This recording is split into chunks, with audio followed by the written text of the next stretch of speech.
Attention aspiring musicians of all levels from all over the world. Want to learn to play guitar or bass like your heroes? Well, I have the guy for you. Multi-instrumentalist Cory Glaeser has played with Fastball, Paula Nelson, Skyrocket, me, and many more. In fact, his song Needle Hits the Groove is our theme song. Cory's been teaching for over 2 decades and is now offering his services all over the world via Zoom. So if you want to learn rock, country, R&B or funk, folk or jazz on guitar or bass, just go to CoryGlaeser.com or follow the link in the text of this podcast and start shredding on guitar or slapping the bass like a pro with Cory Glaeser at CoryGlaeser.com. Let's get down. And you may ask yourself, well, how did I get here?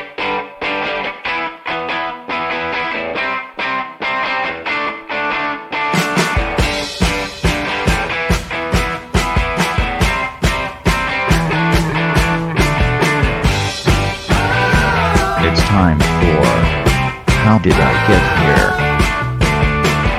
And now here is your host,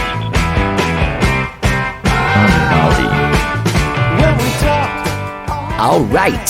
Hello, I'm Johnny. I'm your host. Welcome to the show. I hope you guys all had a great weekend, whatever it is you did this weekend. I'm at the beach in Galveston with my family and a bunch of family dogs. I'm here for a while. It's been absolutely fantastic. There was a Galveston Beach miracle this morning. I was walking down the beach and there was a family playing ball, and it was Corey Baum from Croy and the Boys, Austin's own Croy and the Boys. Also vacationing here in Galveston on the same beach, only a quarter of a mile from where we're at. It was such a nice surprise. Him and his lovely wife and his lovely little guy, Johnny, they were just playing ball on the beach. Happy little family. Galveston life's been good. It's been a good weekend. I've been out of the news for a while, so that was good. I got back in once I saw the Giuliani fart stuff, and I hope you guys are all handling all of this very well, and I hope you're easing into your day. I hope you're being safe. I hope you're healthy, and I hope you're sane. I have a great show for you guys today. Jordan Gibbons from country band The Barrens has just put out a brand new EP. It's their debut EP. It's called Young.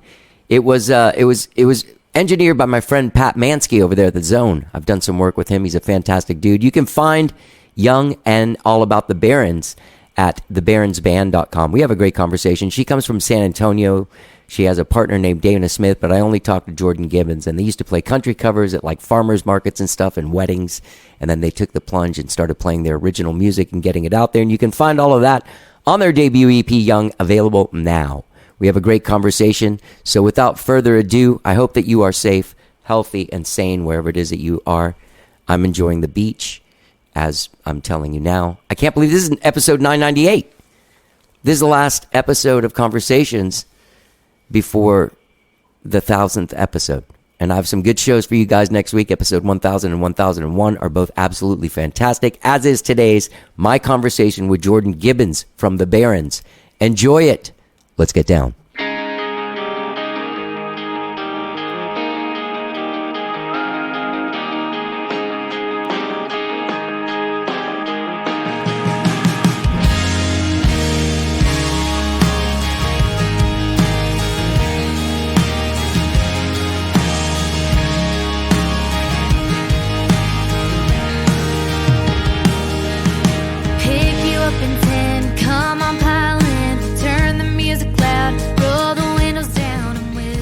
How are you doing?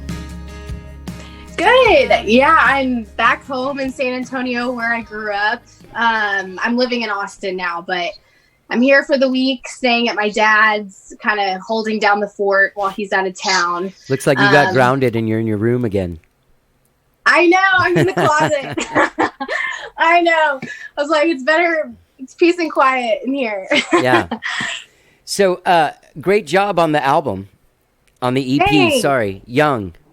I like Pat Mansky, man. I've worked out there and I've done some shows where Pat played drums on the show, on the gig, and it was he's such a good vibe.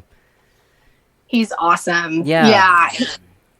He's super talented, and not only did he know his stuff, but he just totally puts everyone at ease and makes everyone feel welcome and comfortable and free to kind of voice their opinions and experiment. So, he really set the tone, and it was a lot of fun working with him. That's great. That's great. Did you guys record it live? Like the tracking of the band and stuff live? Yeah, the guys all recorded live, and then I came over the next day and did the vocals and everything. But yeah, the band all tracked together and live there in Dripping Springs, and yeah, we're happy with like how it turned out and yeah, what we came up with. Yeah, you should be. It's turned out really good. So you're from San Antonio? I am, yes, born and raised. Yep, went to college here, got my teaching degree at UTSA, and yeah, moved to Austin about 3 years ago. Do you teach people now? I do. I tell people I'm like Jack Black in like School of Rock because I substitute teach. That's how I make my money during the week.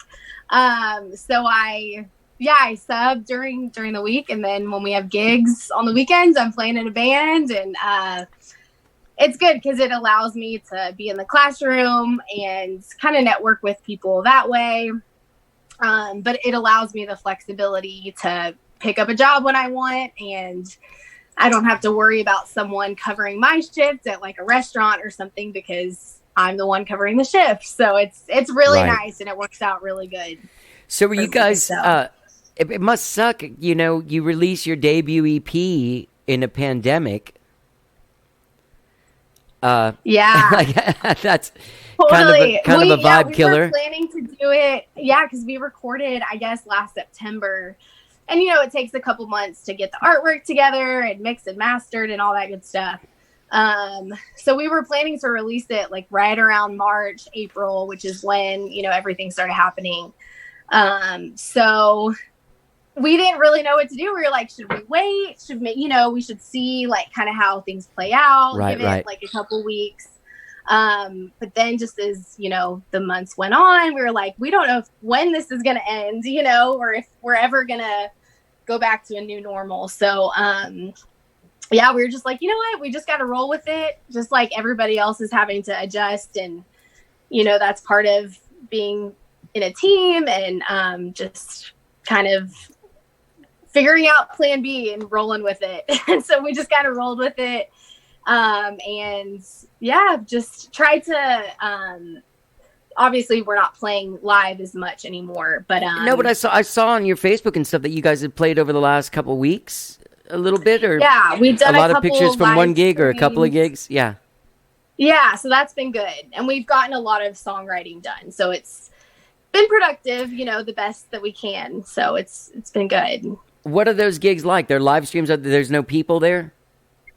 Yeah, it's just a bunch of cameras, you know, which is totally a different different vibe. But it's fun. It was really a really good time. We did a segment with Purple Bee Studios out in Cedar Creek, right outside of Austin. And they just have like a killer studio. It's like in this little double wide trailer, and they fed us dinner. They got us like fried chicken and macaroni and took really good care of us. And we recorded some songs there, which was fun. What's just real quick, an aside, I just was thinking about that. What's the substitute teacher game like now? Yeah, so I just picked up my first couple of assignments last week, and I had kindergarten for a week. And I only had 6 kids in my class versus 26. So I usually get home at the end of the day and I'm so tired. But I got home and I had all this energy because, you know, you don't have as many kids to worry about. So it was kind of nice because you get to spend more one-on-one time with the kids. But it was so weird, like seeing these little 5-year-olds in their face masks and, you know, reminding each other like, hey, like put up your shield when you eat. It's weird. It was a totally different experience, but I'm very impressed with how these 5-year-olds are handling everything. Super impressed. That's good. It's good to know that the youngsters aren't as frivolous as we hear they might be on. Yes. I don't have kids or anything, so like I always imagine kids like whatever is on the news, like they're licking frogs and they're doing whatever they need to do because they freak me out. But so Man, Jordan, what kind of music? Like, is it alt country? Is that what you play? Because I'm having a real hard time with genres these days. I know, same. People always ask, like, what do you consider yourself? And I grew up listening to country music. My dad always had, 80s and 90s country blaring in the house. And so I feel like I'm more influenced in that genre and as far as songwriting goes. But the guys that I, play with in the band, they grew up, playing alternative rock and which I was always a huge fan of too. So we're just kind of trying to, add our little pieces and see what comes of it. But we always find it's kind of middle of the road between that country, also that alternative soft rock that we all draw inspiration from. Yeah, there's this vibe of like, I read that you're the Eagles. Was that like on an Instagram Love thing? That's your Eagles. favorite band? That's, I mean, in genre wise, that to me, it's like country rock. Yes, exactly. But I don't know if people even use that anymore. Right. Yeah, we're kind of like, okay, we're Americana, indie, country. I don't even know. But yeah, the Eagles, I love how, they kind of started off really bluegrassy country and then got a little bit rockier as they went on and experimented with their sound. And I feel like that's kind of what we're doing too. I love them too. And I think they have great songs and I like the execution of them.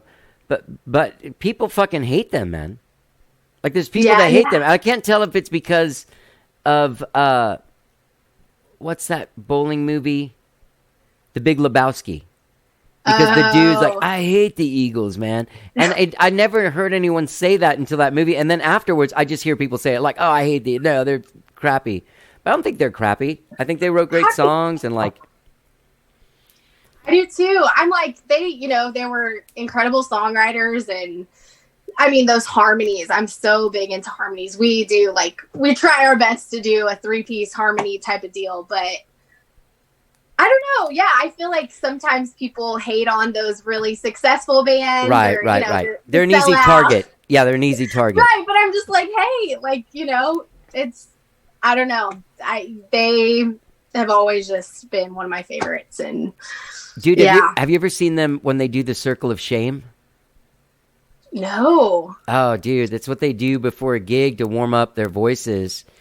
And they get in a circle and sing in the most vulnerable, like in a very tight circle and singing each other. I guess you can't do that now because you're just blowing Corona everywhere. But these, it's very intense. They're pretty meticulous about their harmonies, and that, in that naked, vulnerable situation with one acoustic guitar and 4 or 5 voices, you get busted if you're not happening. Yeah. No, I may have seen that where they do like the 7 Bridges Road. Yeah. I think it's in that documentary. My Daddy Was a Handsome Devil or something. Right. Oh my God. Yeah, those harmonies. It's, when they really strip it down, you can just see like, oh my God, those voices blending. It's hard to do. It's hard to pull off, It is. And, that's a thing that's a signature for some bands. Do you feel like it's kind of a signature for, like, I'm trying to think about what it sounds like when you all sing together. Maybe it's not all presented as flagrantly as theirs were, but right. But that really defines a band. Like the Bee Gees, the Eagles, the Beatles. They all sing perfect harmonies, but you can always tell it's them by their harmonies. Crosby, Stills, Nash. You know what I mean? Oh yeah, dude. Fucking Van Halen. You can always tell Van Halen because that just super high singing dude. Exactly. For sure. Yeah, and I feel like those are just bands that we're all collectively like such big fans of, and we use a lot of harmonies. We love that sound, and especially live. Just when you're in a room and can kind of hear that reverb and the echo. It's fun to do that. I love singing harmony. I actually get I think it's really fun to. Yeah. That's how I can always feel like I can tell a real pro band that rehearses is like if they have more than a 2-part harmony, the guy singing a third or something. But like if they have like a 3-part or more harmonies and they nail it, you're always like, oh yeah, those guys practice. You know what I mean? Yeah, for sure. Yeah. Oh yeah. Yeah. And I think back, it's me, Trey, and Dana. There are 2 lead guitarists, and they are the ones that sing with me. And we'll just spend a couple, 30 minutes here, an hour here in the practice space. And I think just the more you do anything, like we've started to learn each other's voices and timing and, how we say certain words or sing certain words. And so the more we play together, the more we kind of find that blend. And it's been fun. Yeah. So you write the tunes, basically? You're the main songwriter? I do, yeah. Recently, I've been trying to write with Dana, who is one of our lead guitarists, and we make a really good team. We kind of started the band a couple years ago, and found our guys on Facebook. And, but the 2 of us played in another band, like a cover band in San Antonio together for a couple years.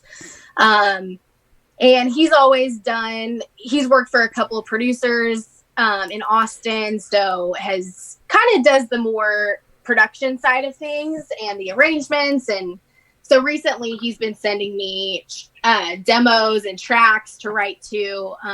So that's kind of been fun because I'm more lyrics, melodies. Sometimes it's hard for me to come up with those really fun, interesting music parts, which I feel like he's so good at. Why is that? I don't know. He's grown up playing guitar since he was like 7. Yeah. And I kind of got into music later on, like in college. So like your vocabulary, you don't feel is large enough to really inspire more songs. Yeah, I get it. For sure. Like sometimes I'll find myself getting into these patterns where I'm sticking to the same chord progressions and, you kind of get in your rut and find what sounds good, but then it starts sounding like all the other songs you're writing.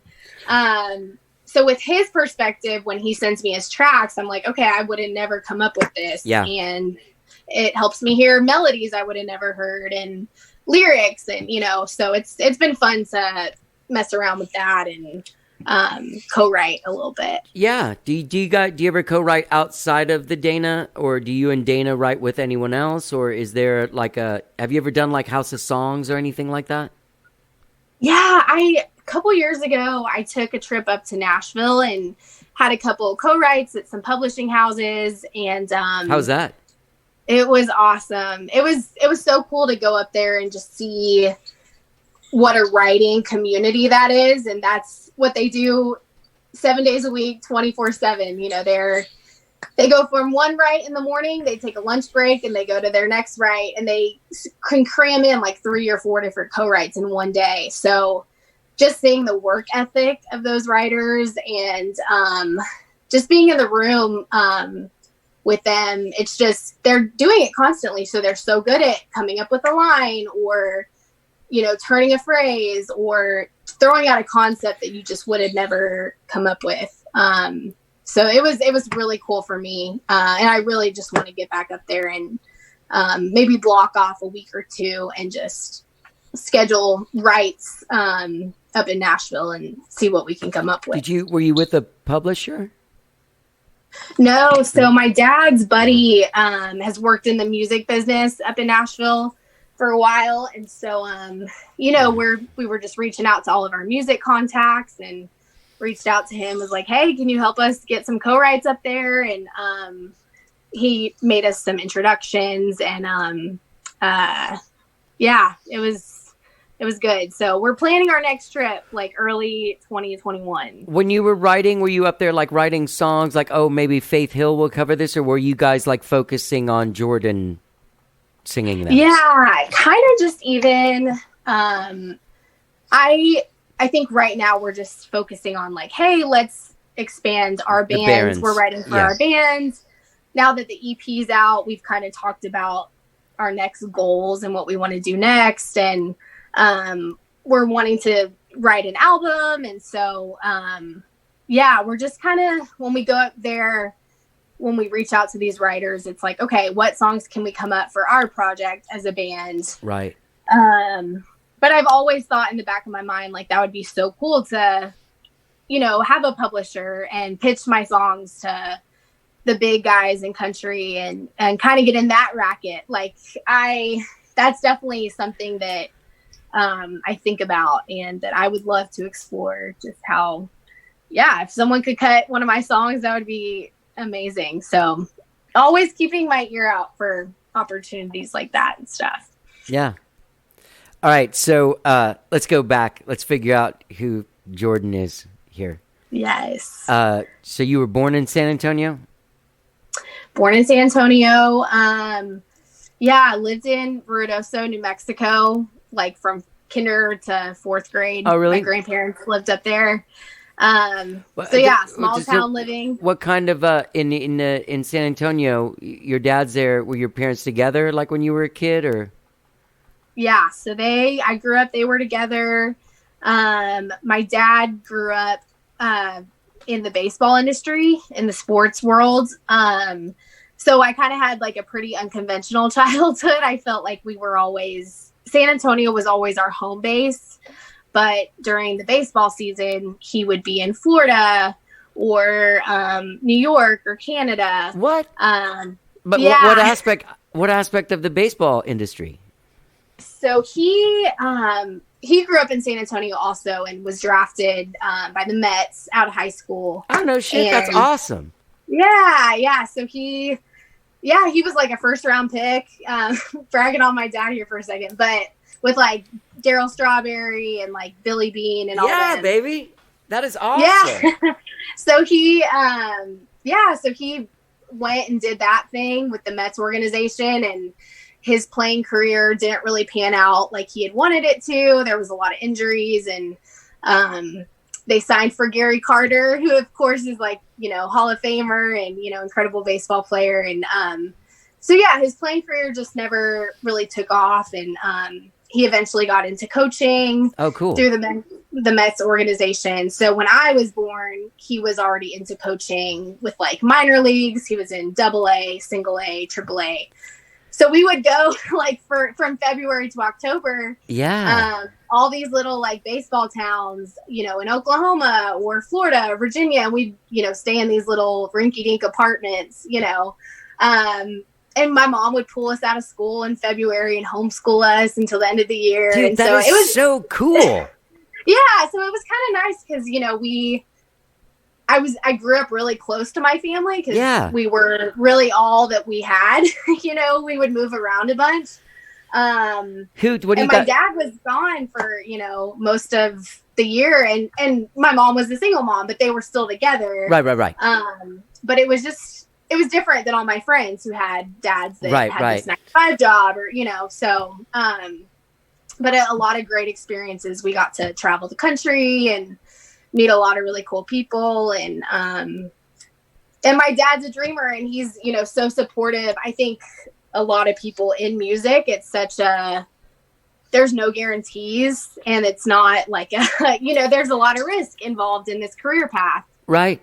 Your dad's story in baseball is probably the most common story, just like that would be the same story in music, Yeah, exactly. Like most of the time there's so many, and there's so many talented musicians or players that have the chops, and, it's kind of that thing where it's like right place at the right time. Right place, right time, all this stuff. Yeah, exactly. And so when I started to kind of voice like, hey, like I'm going to substitute teach, I'm not going to get a teaching job just yet. My mom was kind of like, you just spent 4 years in college and you're not going to go get a teaching job. And my dad was like, honey, go for it. Like, you get one life, and like, and cause that's kind of the path that he took, and he, it worked out for him.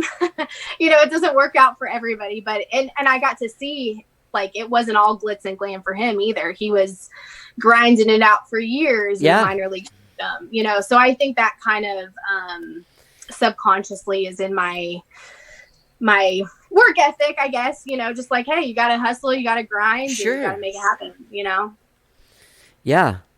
That's really interesting. What did your mom do? What was her scene? Yeah, so she same as me, she got a teaching degree, and she was always stayed at home with us.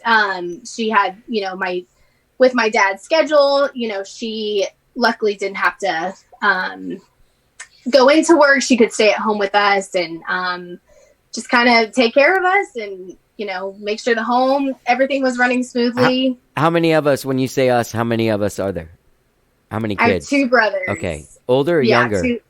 Two younger. Okay. So I'm always around the guys. I'm like baseball boys and like my brothers, the band boys. I feel like I'm always running with the guys, but, which was a lot of fun. Which ones are the hardest ones to deal with? The baseball boys, the brothers, or the band guys?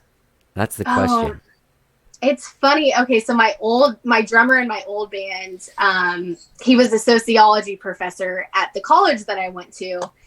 And he always just had we always had like such interesting conversations, and he always had these great insights. But he was like, you've dated like the athlete and you've also dated like the musician type. He was like, which one do you gravitate towards more? And I feel like they're just 2 totally different breeds. And I'm stereotyping, generalizing a little bit, but it's just funny. Like there's these different cultures and, I don't know. It's interesting. You definitely do different stuff, I'm sure. Like on dates. Yeah. Like the dates are different.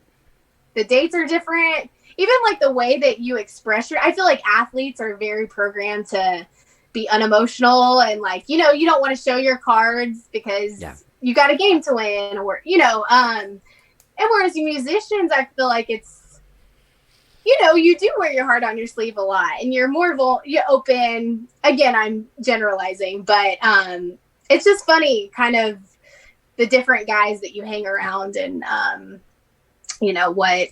what everyone brings to the table, I guess. Well, what about you? Are you an emotional person, or did you grow up like a tomboy and with your brothers and like holding back the expression, or what's going on here? Are you into the Enneagram at all? No, what is that? Oh my God, I'm obsessed. I nerd out on the Enneagram. It's basically like this personality test. So it's kind of like the Myers-Briggs. And there's basically like these 9 personality types that they say that you have. And I'm the 9. I'm the peacekeeper is what they call it. And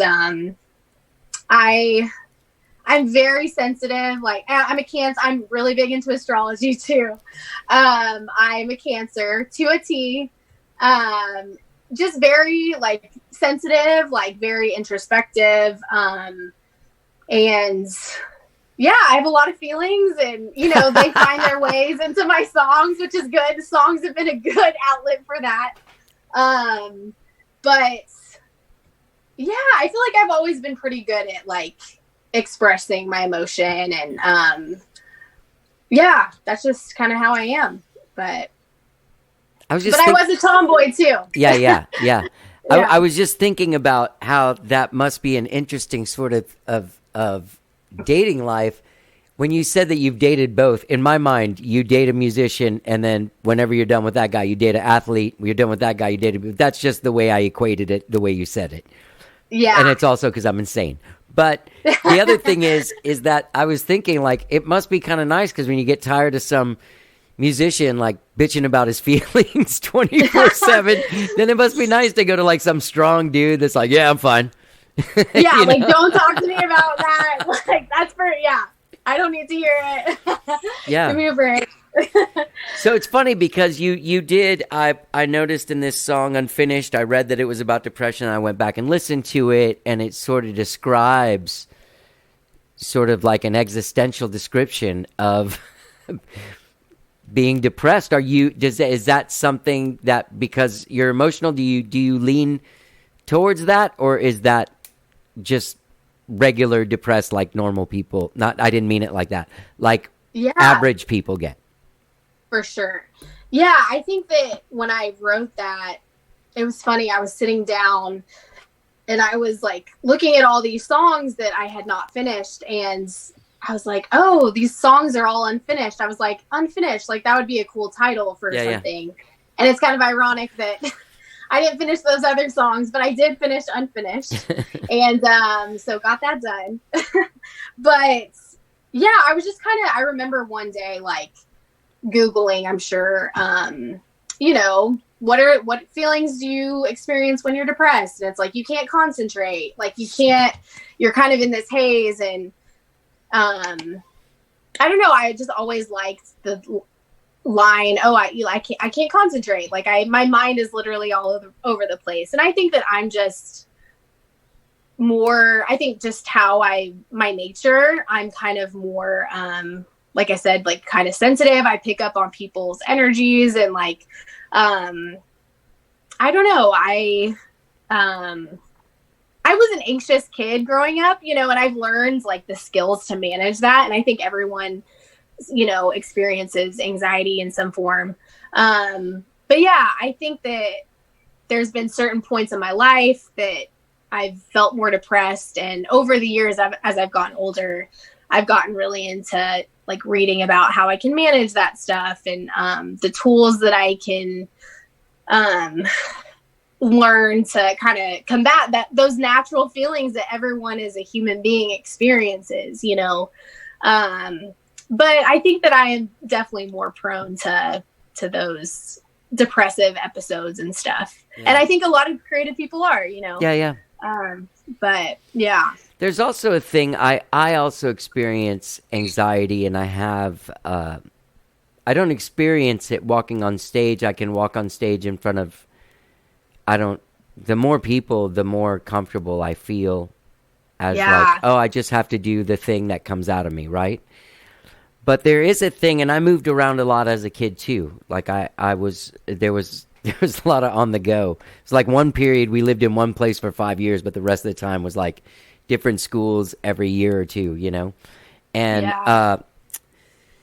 the one thing that I think came out of that too, and I think that maybe this anxiety thing happens because you're constantly walking into a room of new people that are judging you, and it's difficult. Totally. Especially when you feel weird. You know, you're not like those kids. Like, they're going to be like, oh, so what did you... Oh, no, we in this apartment. It's my dad is in the baseball, and we were in this other place last year. Now we're in St. Petersburg. Or so, you know what I mean? Like, just something crazy. And I feel like that sort of does... Just when you said that, I was like, you know, I bet that's probably a lot of where my anxiety stems from. Walking into a room. Actually, you know, that's never even really...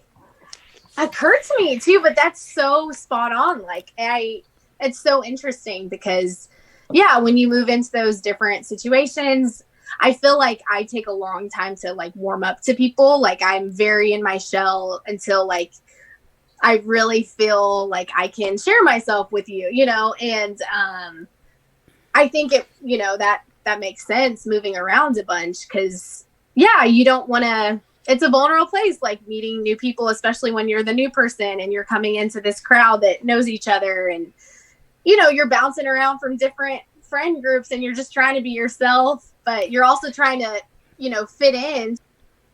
And so I guess that makes sense to why I'm kind of guarded and just, you know, I could open her up around myself, around my family, you know, because we were always the constants with each other. Right. But with other people, it's like, oh yeah, like it just takes a little bit to let those walls down, I guess. There's a thing that, do you know U2? Oh, love them. Okay. Yes. The Edge says this about Bono. He's like this. He's so weird. Like he can be whatever anybody he's talking to wants him to be. And I think that's another trait from that too. Like I have an adaptability to try to make somebody like me. Totally. It's like you're a chameleon. Yeah. And I think that's just one of those, like a skill, like, okay, that we kind of probably picked up. Like, hey, in order to make my life easier and to fit in with these kids, it's like, how can I, you know, be one with you guys? And, and sometimes that's a great thing, and sometimes it gets me in a lot of trouble. And sure, you know, it's just finding that balance of like, okay.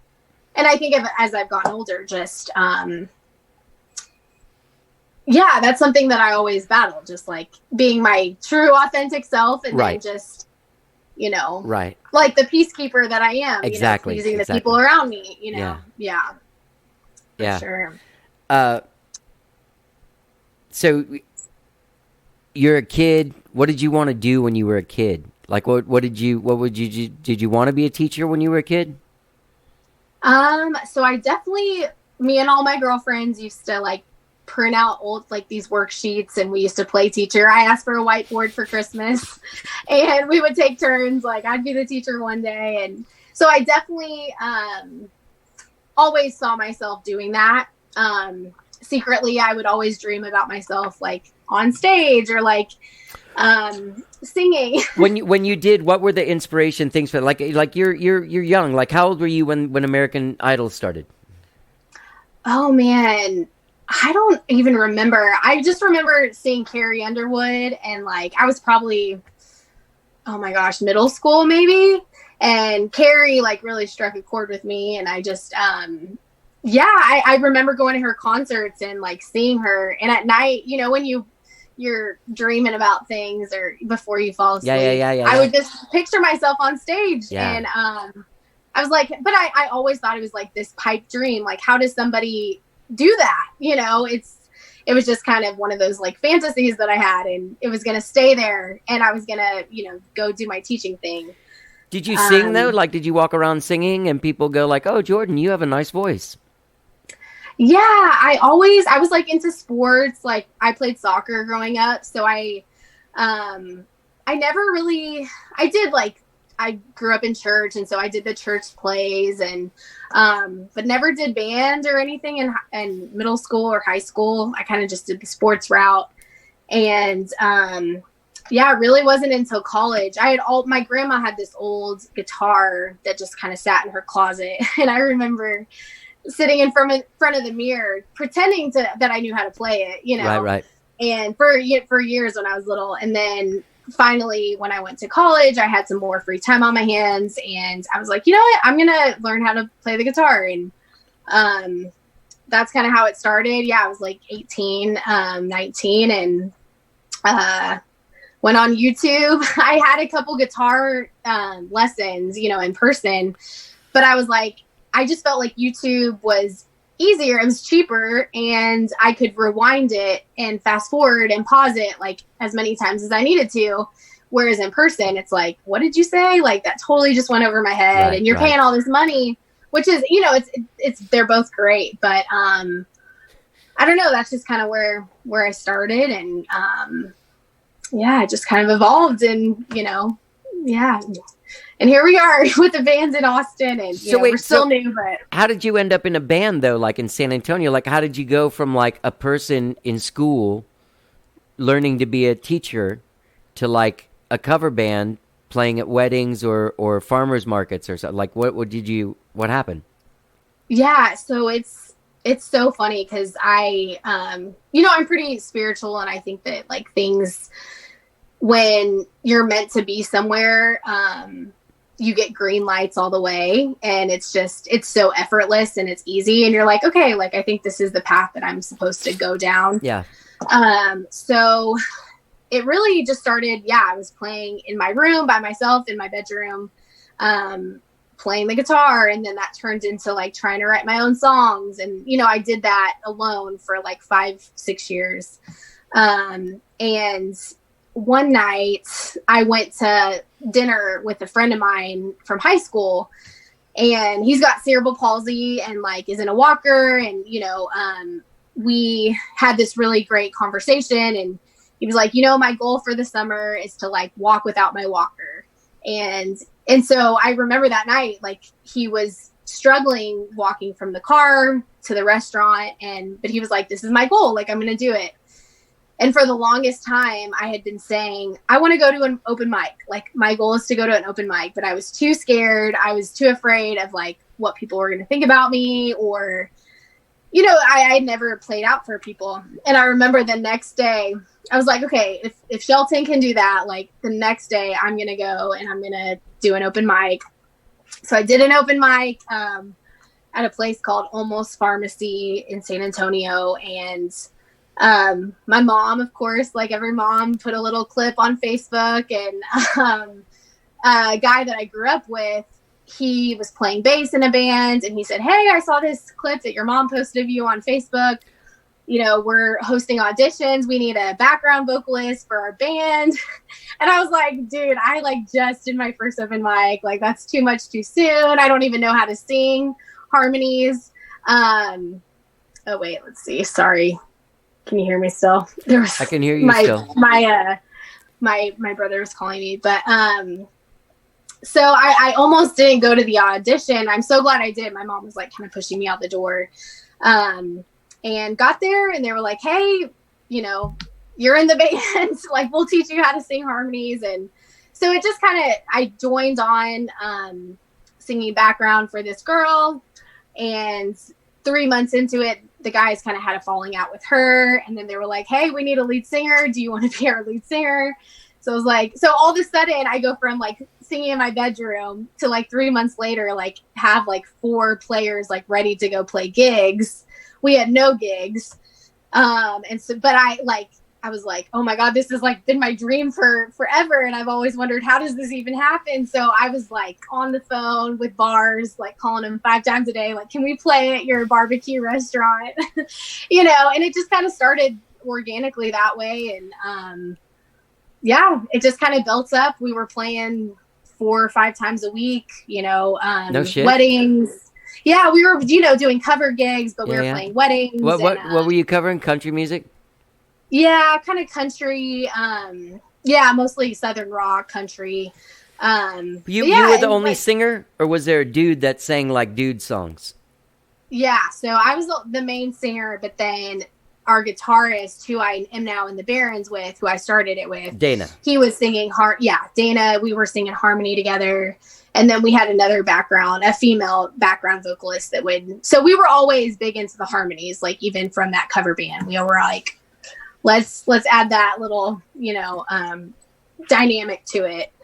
But yeah, it just kind of unfolded, and, you know, we did 3 years of kind of playing weddings and little farmers markets and hole in the wall restaurants and bars. And did you ever play like Sam's or Floors or Green Hall or anything, or were you just in that sort of like underground circuit, like the restaurant?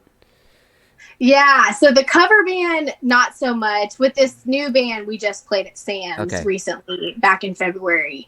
Because that's kind of, you kind of walk this line of, it was such a great experience, and we learned how to play with the band, and we learned how to kind of perform in front of people, you know, and it was really good, like getting our chops up, like playing that often. And but after a while, we kind of were like, okay, we need to reevaluate, like, what do we really want to do? Do we want to be a cover band? Like, because we can do that, and we can, you know, make a lot of money, like in the wedding circuit or like that stuff. But I was writing songs, and we were like, no, we want to, you know, pursue our original music, and we want to start establishing ourselves as an original act. And that's when me and Dana decided, hey, like, I think it's time that we make the move to Austin, find some players that are more kind of on the same page, and they want to do this for a living and for a career. Yeah.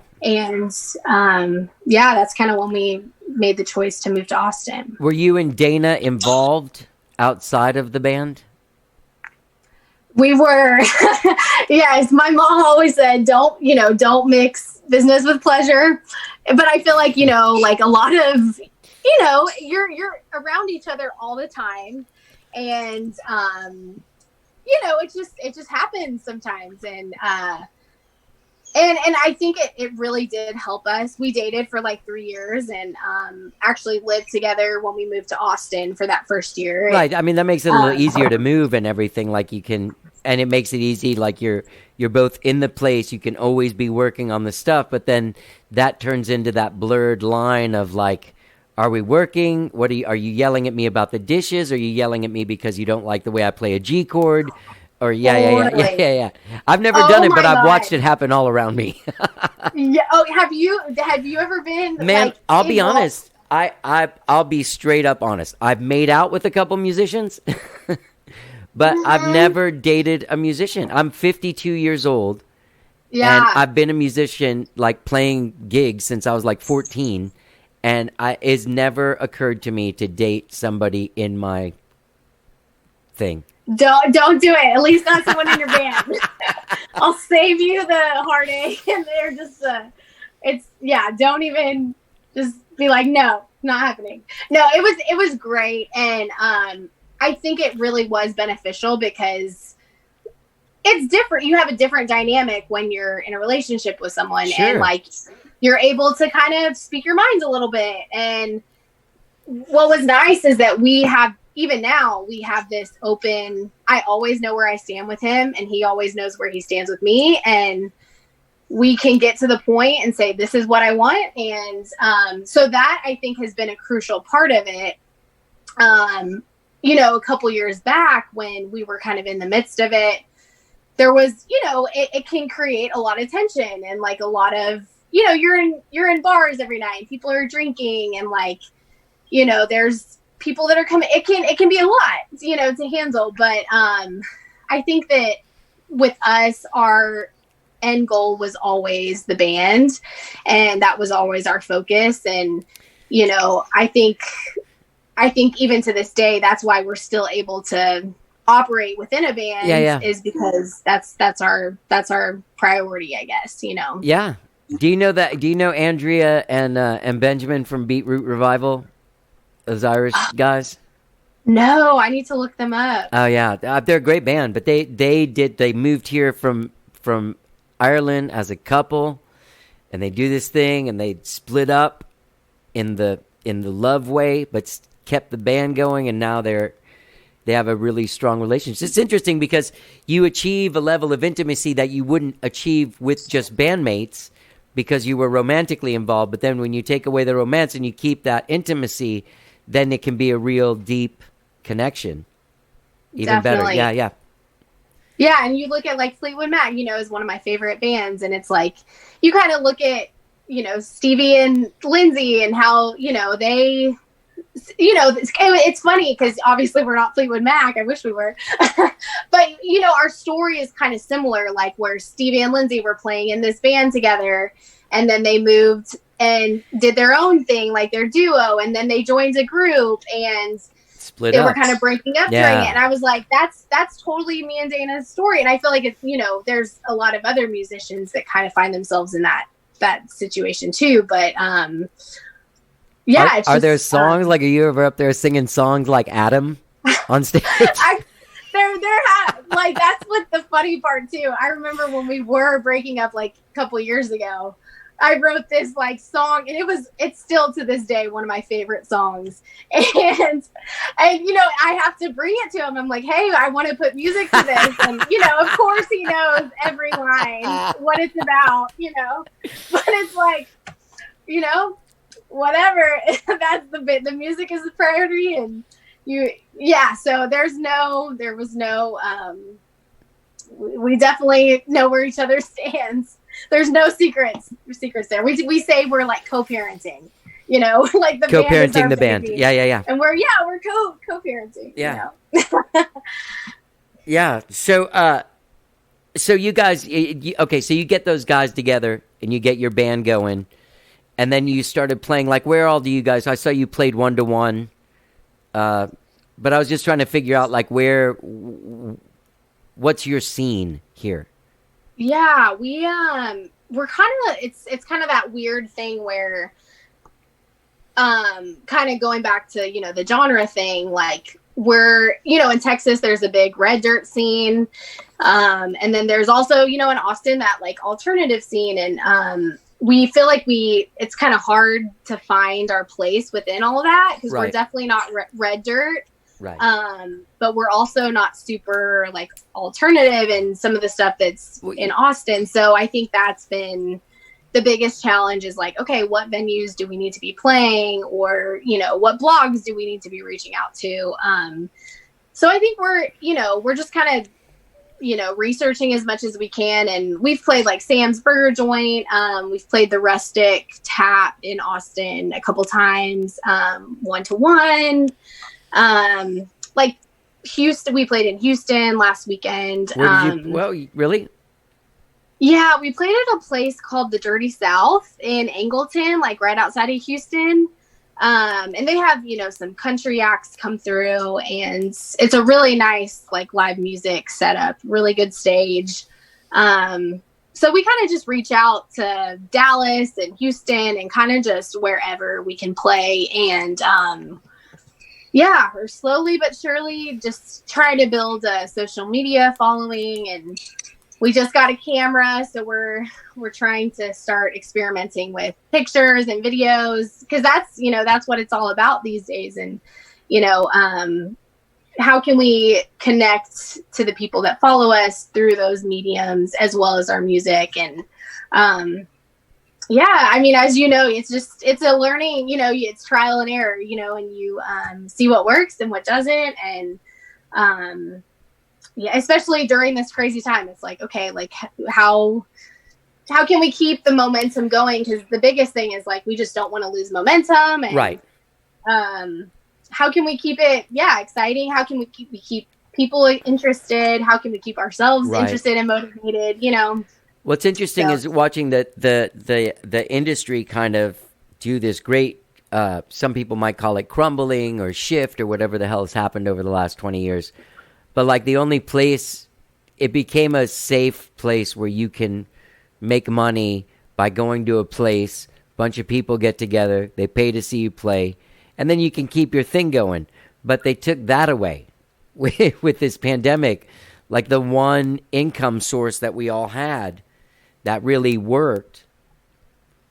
You can't really live off of Spotify plays, Yeah, exactly.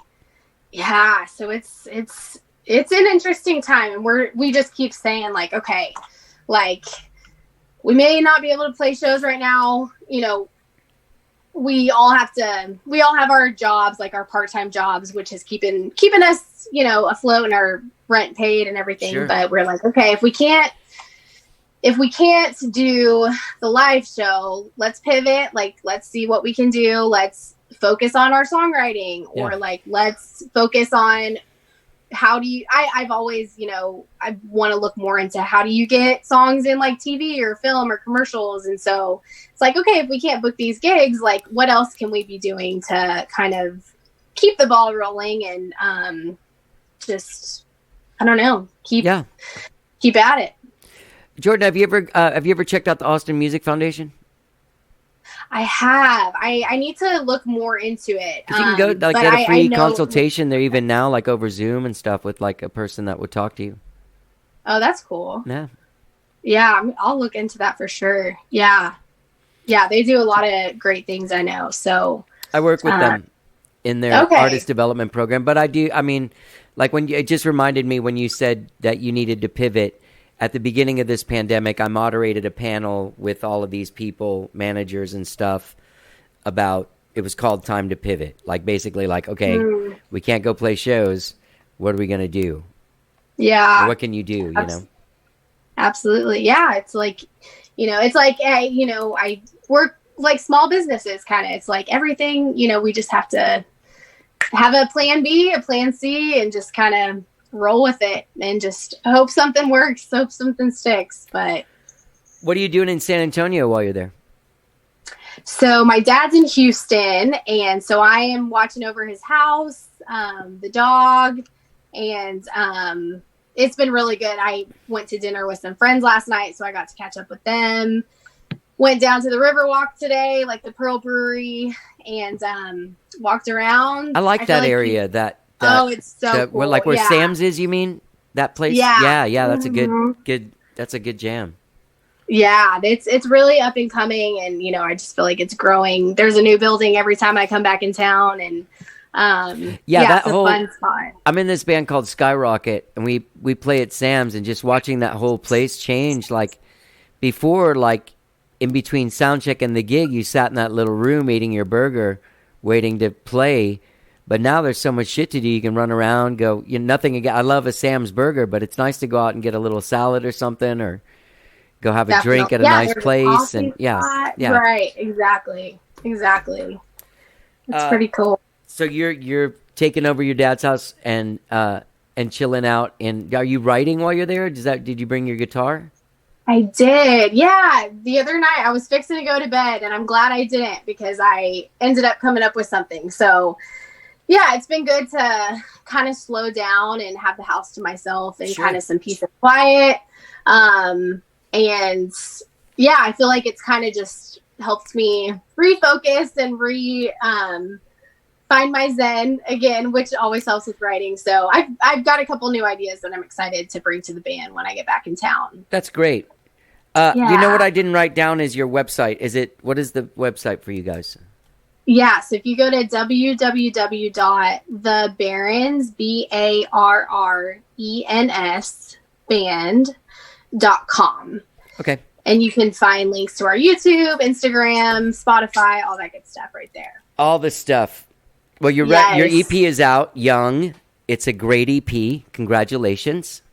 Thank you guys did a great job. Pat did a great job. You're a great songwriter. I really thank you for opening up too. That's I feel like we went really deep for two people that don't know each other. Yeah. Yeah. Well, you owe me $95, so. I know, I'm right? just joking. My therapist. I'm unlicensed. And I'm big into, just vulnerability. And it's like at the same, we all think the same thing or experience the same things. And right. I'd rather, it's like, let's talk about it, Yeah. So I appreciate you being open too. Yeah, man. It's really nice to meet you. I hope someday we get to meet in person. And you guys play Geraldine's? Is that you play there every once in a while? So we don't have any gigs we played in New Braunfels and then Houston last weekend, but right now we got nothing in the book. So if you're listening and you need a band at your venue, call me. So we're going to start hitting it, booking hard again soon. But just right now, stay tuned. Yeah, just writing more songs and trying to play where we can. All right. Well, Jordan, it's been really nice talking to you. Congratulations. And I want to hear what else the Barrens do and what else you do musically. Yeah, this was such a pleasure. I'm a big fan of your music and your podcast. You. So it was a great getting to chat with you. Thank you. Thanks a lot. Nice to meet you. Thanks, Johnny.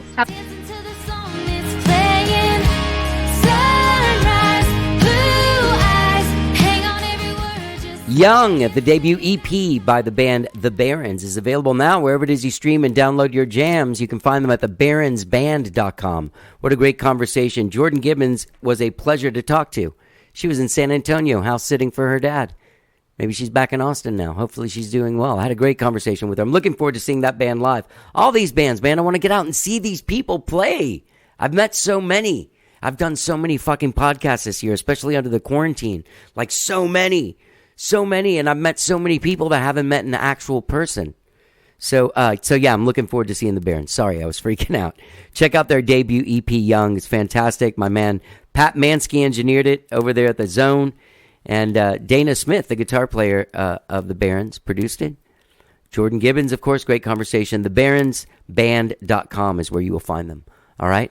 Don't forget, when you're checking out TheBarrensBand.com, you can subscribe to this podcast wherever it is that you find podcasts, be it Spotify, Apple Podcasts, TuneIn, Overcast, Stitcher, wherever you find podcasts, you'll get a new show from me every Tuesday and every Friday. All right?